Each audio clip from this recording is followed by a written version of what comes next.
2 करोड़ की बात करते हैं सर। 4 साल पहले 2019 में जब वैकेंसी आती है 1,03,000 ग्रुप डी की, उसका सरकार को लेने का मन ही नहीं था। युवा परेशान, क्या है, सारा देश परेशान है। देखो कितना युवा है। पढ़ने के लिए भी पैसा चाहिए। हम गरीब मध्यम वर्ग के हैं, जहाँ इतना पैसा नहीं है हमारे पास, किसान परिवार से हैं। अगर हमारे पास पैसा होता ना तो हम इस तैयारी नहीं करते, हम भी कोई प्राइवेट काम करते हैं। मोदी जी का तो कुछ नहीं है, वो पता नहीं क्या करेंगे हमारे लिए तो, लेकिन बेरोजगारों के लिए कुछ नहीं किया उन्होंने। कहाँ है रोजगार? हम जो रोड पे खड़े हैं सब धरना दे रहे हैं, मंत्रियों के यहाँ जा रहे हैं, सिलेक्टेड स्टूडेंट है।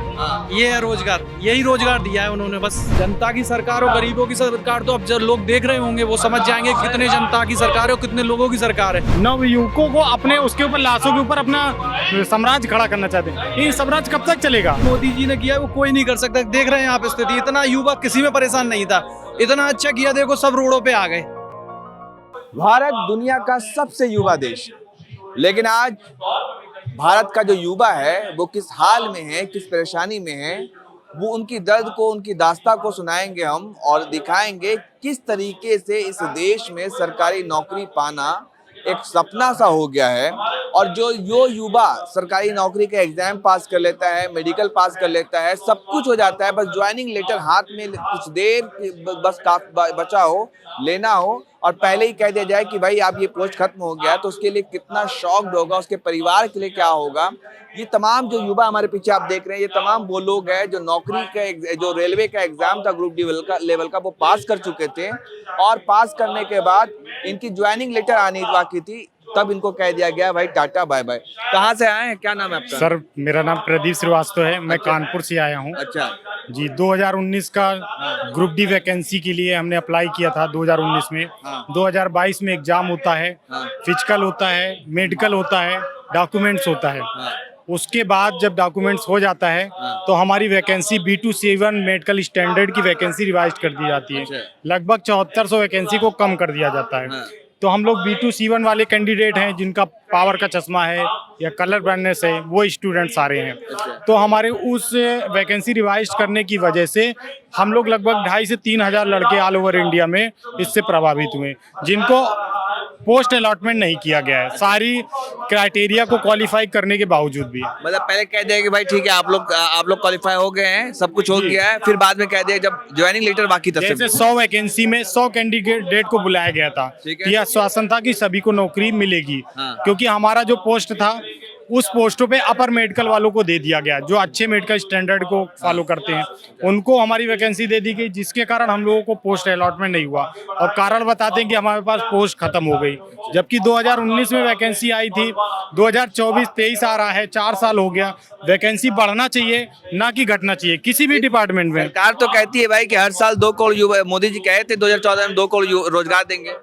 2 करोड़ की बात करते हैं सर। 4 साल पहले 2019 में जब वैकेंसी आती है 1,03,000 ग्रुप डी की, उसका सरकार को लेने का मन ही नहीं था। 2022 में इतना प्रोटेस्ट होता है, प्रोटेस्ट के बाद इन्होंने एग्ज़ाम कंडक्ट करवाया। एग्ज़ाम जो हुआ 2022 में हुआ, फिर उसका प्रक्रिया 2023 तक कंप्लीट होती है। जब 2023 हो जाता है तो मेरा डॉक्यूमेंट वेरिफिकेशन हो जाता है, मेडिकल हो जाता है, हम लोग सब क्राइटेरिया फुल करके पास हैं। पास होने के बाद हम लोग इंतजार करते हैं कि मेरा पैनल आता है। पैनल में नाम नहीं दिया गया, हमारी वैकेंसी को रिवाइज कर दिया गया, लोअर मेडिकल वालों को दे दी गई अपर मेडिकल को, और हम लोगों के पद कम कर दिए गए। आप कहाँ से है भाई, आप कहाँ से आए हो? अरे हम राजस्थान से आए हैं। अच्छा हाँ, क्या युवा क्यों परेशान है इस देश का? युवा परेशान, क्या है, सारा देश परेशान है। देखो कितना युवा है।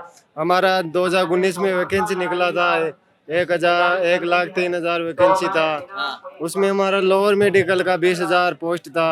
अच्छा तो एक बात बताइए, आप लोग कह रहे हैं कि हम लोग को ज्वाइनिंग लेटर बाकी था फिर नहीं हुआ, तो क्या दिक्कत है? मोदी जी कहते हैं ना आत्मनिर्भर बनिए, आत्मनिर्भर।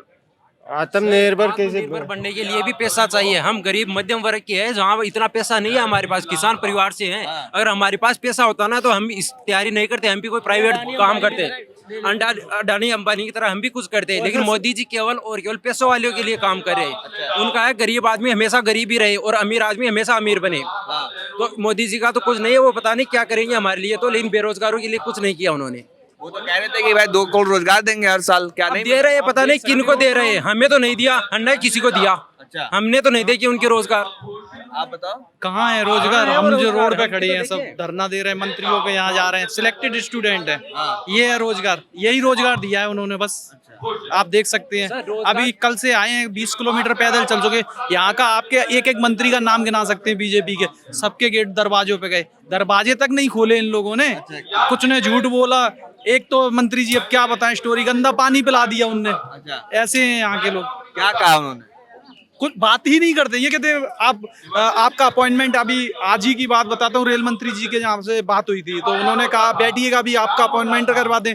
वहां से पुलिस वाले आए, वो उठा लिए। 10 बजे का OSD से वहां पर अपॉइंटमेंट था, वहां पता किया सब झूठ बोल रहे थे, कोई अपॉइंटमेंट नहीं था हमारा। ये बैठे हैं हम लोग धूप में। ये तो कहते हैं जनता की सरकार है, गरीबों की सरकार है, जनता से संवाद होता है, मोदी जी मन की बात करते हैं। अब जनता की सरकार और गरीबों की सरकार तो अब जब लोग देख रहे होंगे वो समझ जाएंगे कितने जनता की सरकार है और कितने लोगों की सरकार है। ये स्थिति देख रहे होंगे कितनी जनता की, कितनी खुश है हम लोग, कितने परेशान है, समझ जाएंगे अपने। अब जनता जब आगे देखेगी क्या है। जिन युवाओं की नींव पर इन्होंने अपनी सरकार खड़ी की है ना, उन्हीं युवाओं की वजह से ये अपनी सरकार से हट जाएंगे। आने वाले समय में ये इनके लिए बहुत बड़ी मुसीबत बनेंगे युवा। अच्छा, तो आप लोगों को माली नौकरी नहीं मिला तो वो तो ये भी कह रहे पकौड़ा तलिए ना, वो भी तो रोजगार है। नहीं, पकोड़ा तो आप जिस काम के लिए, आप जैसे चाय वाले थे तो आप अपने लेवल के काम बता रहे हैं ना। वो तो पकोड़े तलने पकोड़े, वो चाय बनाने वाले हमें पकोड़े तलने वाले बना दिया, लेकिन कोई अलग काम नहीं बता रहे ना। जिस लेवल की हम तैयारी कर रहे हैं, हमारा मतलब स्टैंडर्ड है, वो वैकेंसी मतलब हमें जॉब नहीं मिल रही। आपको लाने का मतलब ही क्या रहा?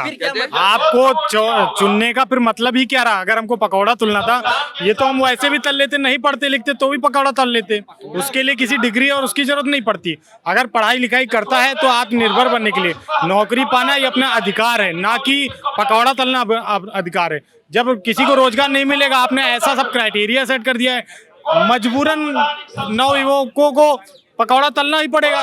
जब आप हर तरफ से रास्ता बंद करें, हर सेक्टर में प्राइवेटाइजेशन ला देंगे, जो 30,000 में नौकरी मिलती है उसमें आप 5,000 में काम करा रहे हैं, मजबूरी में कर रहा है, कोई मन से नहीं करता है काम। आप उसका शोषण नहीं, उसको निचोड़ रहे हैं। नवयुवकों को अपने उसके ऊपर, लाशों के ऊपर अपना साम्राज्य खड़ा करना चाहते हैं। ये साम्राज्य कब तक चलेगा? कुछ दिन चलता है। किसी की भी तानाशाही, इंदिरा जी का समय से लेके अभी तक किसी भी तानाशाही नहीं चली है। अगर आप सिस्टम ऐसा बना देंगे, एक दिन आएगा उसी सिस्टम में आप भी आ जाएंगे। ये कोई दूर की बात नहीं। लेकिन बात ये भी है ना कि कहा जाए मोदी जी ने देश बदल दिया, लोगों को आत्मनिर्भर के साथ साथ मजबूत कर रहे हैं, राष्ट्र समर्पित। सर, ये तो आप हम लोगों को देख के बता ही सकते हैं कि कितना देश बदल गया है। कुछ चीजों में अच्छा किया जो हम लोग पूरे तन मन से सराहना करते हैं, लेकिन जिन कामों को अच्छा नहीं किया है उनके लिए तो अगर हम आवाज उठाते हैं तो क्या गलत है? तो मंदिर बन गया, सही है। राम मंदिर, सर, मंदिर बनना वो हमारा बहुत पहले का मुद्दा था, जिसको 1947 में ही निर्णय हो जाना चाहिए था, उसके पहले बन जाना चाहिए था। वो उसी लिए तो मैंने आपको लाया। आपने काम अच्छा किया, मैंने वोट दिया। अब हम लोग प्रताड़ित होंगे, आपके साथ गलत होगा, क्या आप उसका सपोर्ट करेंगे? मेरे साथ अगर हम आपके साथ गलत करेंगे। मोदी जी ने तो भाई जो काम किया ना वो कोई नहीं कर सकता, इतिहास में नाम दर्ज कर दिया। मोदी जी ने 70 हटा दिया। तो वो आप जो कह रहे हैं वो सही कह रहे हैं, मोदी जी ने किया है वो कोई नहीं कर सकता। देख रहे हैं आप स्थिति, इतना युवा किसी में परेशान नहीं था, इतना अच्छा किया, देखो सब रोडों पे आ गए। अब स्थिति ये है कि जल्द से जल्द पकौड़े और तलेंगे, फिर आप और कहोगे कि इससे अच्छा हो ही नहीं सकता कुछ।